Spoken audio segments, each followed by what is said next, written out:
रघुनंदन रघुनंदन रघुवर seven Raghupati चायन शतयोजन शतशतयोजन शरधि नियोजन sir परिलंघन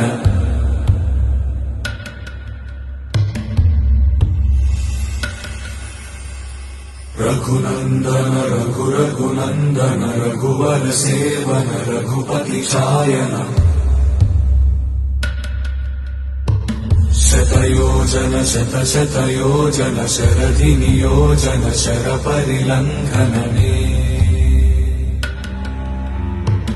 हरिभाजन हरिभाजन हरिमद भाजन दशमुख कंपन